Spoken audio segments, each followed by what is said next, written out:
खुनातील आरोपींची नाशिक रोड पोलिसांनी गंभीर दखल घेत आरोपींवर गुन्हा दाखल करून ताब्यात घेतल्यानंतर नाशिक रोड पोलीस ठाण्यापासून बिटको पॉइंटपर्यंत धिंड काढून पोलीस प्रशासन सतर्क असल्याचे दाखवून दिले। शहरात सातत्याने होणाऱ्या गुन्हेगारीमुळे पोलिसांच्या कामगिरीवर प्रश्नचिन्ह निर्माण होत होते। गुन्हेगारांवर पोलिसांचे वचक कायम असून नागरिकांमध्ये गुन्हेगाराची दहशत कमी व्हावी म्हणून परिसरात धिंड काढली। खुनातील आरोपी नाशिक रोड मध्यवर्ती कारागृहातून सुटल्यानंतर परिसरात मिरवणूक काढून दहशत निर्माण केल्याची रील्स व्हायरल होत होती। ती रील्स नाशिक रोड वरिष्ठ पोलीस निरीक्षक जितेंद्र सपकाळे यांनी बघून त्यानंतर लगेचच कारवाई सुरू केली। आरोपींविरुद्ध कठोर भूमिका घेत नाशिक रोड पोलीस ठाण्यात गुन्हा दाखल केला आहे।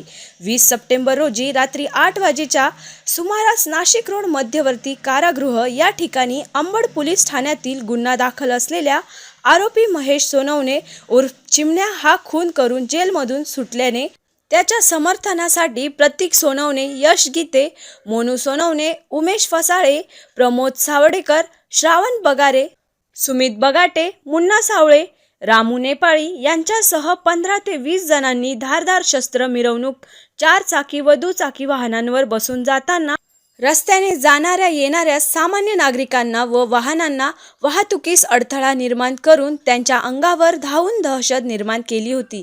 अरुण गाडेकर यांनी दिलेल्या फर्यादीवरून नाशिक रोड पोलीस ठाण्यात गुन्हा दाखल करण्यात आला असून अधिक तपास विजय टेमकर करीत आहेत।